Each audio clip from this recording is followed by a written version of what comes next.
तो कोई भी काम ढंग से नहीं होता, और मन में उत्साह ना हो तो किसी भी काम में इंसान का मन नहीं लगता। हर बार की तरह इस वीडियो की शुरुआत भी एक कहानी की मदद से करते हैं। आशा है कि ये कहानी आपकी ज़िंदगी बदल के रख देगी, इसलिए इस कहानी को उम्र भर याद रखना। एक लड़का था जो बहुत ही आलसी था। दिन भर बस घर पे पड़ा रहता और दिन भर बस फ़ोन चलाता रहता।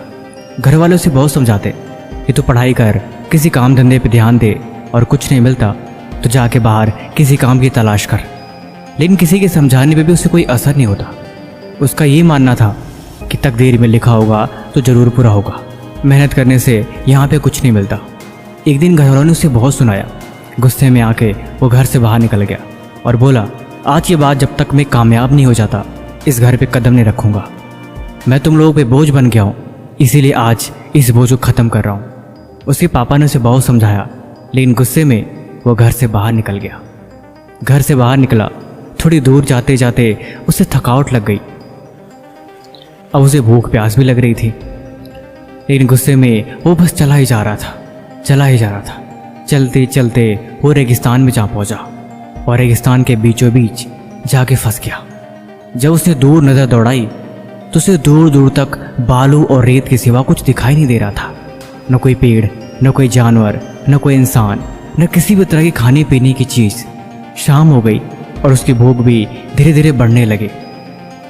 वो गुस्से में घर से निकल तो गया था, लेकिन अब क्या करे, उसे कोई रास्ता नहीं सोच रहा था, क्योंकि वो घर से बहुत दूर निकल के रास्ता भटक चुका था। थक के वो वहीं बैठ गया और ऊपर आसमान में देख के सारा गुस्सा भगवान पे निकालने लगा कि हे भगवान, ये तू क्या करता है? ये किस तरह का कायदा बनाया है तूने? दूर दूर तक न कोई पानी है, न कोई खाने की वस्तु, न कोई जीव। यहाँ पे तो कोई आके भूख के मारे मर ही जाए। तुम चाहो तो इस जगह पे हरियाली ला सकते हो, हरे भरे पेड़ पौधे, नदियाँ, तालाब, सब कुछ बना के इस जगह को सजा सकते हो, लेकिन तुमने यहाँ पे रेत ही रेत रेगिस्तान बना के रख दिया है। ये भला कौन सा तरीका है कि यहाँ पे पीने के लिए एक बूंद पानी तक नहीं है? भगवान का चमत्कार कहो चाहे जो, अभी वो बैठा ही था कि उसे दूर कुछ दिखाई दिया। वो जाके पास में देखा तो कुएं का तालाब था। वो आश्चर्यचकित रह गया कि आखिर इतने बड़े रेगिस्तान में कुएं का तालाब ऐसे कैसे हो सकता है। वो पास जाके देखा तो वो कुआं पानी से लबालब भरा था, लेकिन पानी का लेवल थोड़ा नीचे था। उसने फिर से एक बार भगवान से मजे वजे में बोला कि पानी तो ठीक है, लेकिन मैं इसे निकालूंगा कैसे और मैं इसे ढोऊंगा कैसे? पानी होने से क्या होता है? मैं इस कुएं में जाऊं तो मैं तो डूब के ऐसे ही मर जाऊं। तब तक उसने कुएं के पीछे देखा तो एक बाल्टी भी रखी हुई थी। अब वो थोड़ा डरने लगा और भगवान से बोला, मैं इसका क्या करूंगा? सिर्फ बाल्टी के हो जाने से मैं भला अपने हाथों को पानी तक कैसे पहुंचा पाऊंगा? रस्सी भी तो होनी चाहिए। बिना रस्सी की पानी निकलेगा कैसे और मैं कैसे इस पानी को ढो पाऊंगा? तब तक उसे आभास हुआ कि उसके पीछे कोई छू रहा है। पलट के उसने देखा तो एक ऊंट रस्सी बांधे खड़ा था। वो हैरान रह गया कि अरे वाह, ये कैसे चमत्कार हो गया? ऊंट, रस्सी, पानी, सारा कुछ मिल गया, लेकिन कुछ तो गड़बड़ है। कहीं ऐसा तो नहीं कि मेरा बाप पीछा करते करते यहाँ तक आया है? लेकिन दूर दौड़ के देखा तो उसे कोई भी इंसान नहीं दिखाई दिया। अब वो हैरान रह गया और वहाँ से भागने लगा कि पक्का यहाँ तो कुछ गड़बड़ है, धीरे से भाग चलो। फिर वहाँ से भागने लगा और दौड़ते हुए भगवान से बोला कि ये सब तो ठीक है, पानी तो मैं पी सकता हूँ, लेकिन इस जगह को हरा भरा बना देते तो क्या जाता? यहाँ पे कितनी सुंदरता होती और कितना सब अच्छा दिखता। रेगिस्तान अच्छा नहीं लगता। वहाँ से दौड़ते हुए भाग रहा था, तभी उसके मुंह पे एक कागज़ का पन्ना आके टकराया। वो रुका और उठा के देखा तो कागज़ पे कुछ लिखा हुआ था। पलट के उसने पढ़ा तो उस पर लिखा हुआ था, हे मूर्ख बालक, मैं भगवान ही बोल रहा हूँ जिसे तुमने आग्रह किया था। तेरे कहने पे मैंने पानी, रस्सी और ढूंढने की सारी चीज़ें दे दी।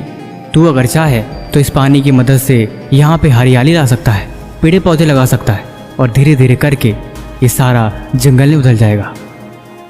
तूने मेरा और समय दोनों का अपमान किया है, इसीलिए मैं तुझे श्राप देता हूँ कि आज के बाद तू प्यास से ही मर जाएगा। वो लड़का घबराने लगा और घबराहट में उसका गला सूखने लगा, ऐसे मानो जैसे कि वो मरने वाला ही है। तभी उसकी आँख खुली। उसने देखा कि वो एक सपना था। उस सपने में ये सारी चीज़ें देख रहा था, लेकिन वो काफ़ी डर गया। उसने सबक सीख ली कि ज़िंदगी में हम बर्बाद हमेशा अपनी गलतियों की वजह से होते हैं। जब हमें कोई काम नहीं करना होता है तो हम अक्सर बहाने बनाते हैं, उस काम को कल पे टालते हैं। करने वाला किसी भी हाल में उस काम को कर लेता है, वो कभी भी अपनी कमियां नहीं निकालता। लेकिन जिसको नहीं करना, उसके पास सब सुख सुविधाएं होगे भी वो उसका हमेशा समय की बर्बादी ही करता है। इसलिए जीवन में आज मैं आपको 3 अनमोल बातें बताने वाला हूँ, जिन बातों को आप डायरी पे नोट कर लो और दिमाग में बिठा लो, क्योंकि यही चीज़ें आपको लाइफ में कामयाब बनाने का अहम हिस्सा अदा करेंगी। नंबर 1, अगर ज़िंदगी में कामयाब होना है तो खुद को कभी भी कमज़ोर मत समझो कि मैं ये नहीं कर सकता, मेरे पास ये नहीं है। देखो, ये बातें कहने के लिए नहीं है, प्रैक्टिकली गलतियाँ ऐसे ही होती हैं कि हम हमेशा किसी चीज़ के बहाने लगा के अपने आप को रोक लेते हैं कि ऐसे होता तो मैं करता, अगर ये चीज़ मेरे पास होती तो मैं करता। और इसी चक्कर में हम हमेशा बहाने बना के उस काम को कल पे टाल देते हैं, और यही चीज़ हमारी लाइफ और समय दोनों बर्बाद करती है। इसलिए ज़िंदगी में कभी भी खुद को कमज़ोर मत समझो। अपने अंदर इतना कॉन्फिडेंस रखो कि तुम्हें हर काम करने की आदत हो। तुम जिस काम को भी करो शिद्दत से करो, और अच्छा बुरा रिजल्ट जो भी हो तुम उसे सेलिब्रेट करो, क्योंकि असल ज़िंदगी में कामयाब होने के लिए ये सबसे ज़रूरी चीज़ है। दूसरा, खुद के ही काम को करने के लिए ज़िंदगी में कभी बहाने मत बनाओ, ये चीज़ तुम्हें बर्बाद करके रख देगी। अगर हम गौर से देखें तो हम एक चीज़ समझेंगे कि असल ज़िंदगी में हमारी सफलता और असफलता के पीछे सबसे बड़ा रोल हमारा ही होता है, क्योंकि हम बहाने बनाते हैं। अगर बहाने बनानी है तो किसी बुरे काम को करने के लिए बनाओ, क्योंकि शायद वो चीज़ भी कामयाब बना दे। हमें कामयाब होना है, हमें पढ़ाई करनी है, हमें कुछ नया सीखना है, या फिर हमें मेडिटेशन करना है, हमें एक्सरसाइज करना है।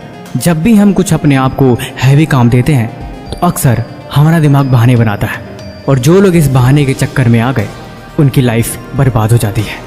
बर्बादी का मतलब सिर्फ इतना ही है कि हम कुछ अच्छा करने से पीछे रह जाते हैं और वो बदलाव हमारे अंदर नहीं आ पाता। इसीलिए आज के बाद जब भी कोई खुद के बदलाव के लिए या फिर खुद को बेहतर बनाने के लिए कोई भी नई शुरुआत करनी हो और उसके लिए बहाने बनाने की बात अंदर से आए, तो समझ जाना कि कहीं न कहीं ये आपकी ज़िंदगी की सबसे बड़ी खामी है, इसे दूर करना होगा। तीसरा, अपने सपने को हर रोज़ याद करो। ये बात बिल्कुल सही है, हम जैसा सोचते हैं वैसा हमारे दिमाग में ख्याल आता है, और वही ख्याल उस काम को करने के लिए हमें मजबूर करता है।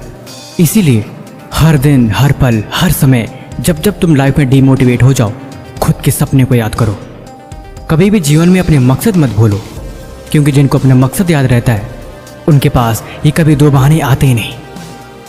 क्योंकि ज़िंदगी में कामयाब होना है ना, मेहनत करनी है ना, हर हाल में अपनी मंजिल तक पहुंचना है ना। लेकिन अगर ये ज़रूरी है तो फिर बहानों का क्या काम। पढ़ाई करनी है मतलब करनी है, स्कूल जाना है मतलब कुछ सीखना है, कॉलेज जाना है मतलब अपने आप को बेहतर बनाना है। हर हाल में ज़िंदगी में जो चीज़ें ज़रूरी हैं उन्हें करनी पड़ती है। बहाने बना के उन्हें टाल के हम कुछ नहीं कर सकते। इसीलिए अगर सीखना ही है तो अच्छी चीज़ें सीखो, देखना ही है वो चीज़ें जो हमेशा तुम्हारे सपने को याद दिलाए, क्योंकि तुम अपने आसपास जैसा माहौल बनाओगे वैसा ही माइंडसेट तैयार होगा, और यही चीज़ आगे बढ़ने में हमारी मदद करेगा। और अगर गलत पड़ गए तो यही चीज़ हमें बर्बाद कर देगा। बाकी वीडियो कैसे लगी हमें कमेंट बॉक्स में जरूर बताना। किसी भी तरह का सवाल है तो भी आप हमसे पूछ सकते हैं।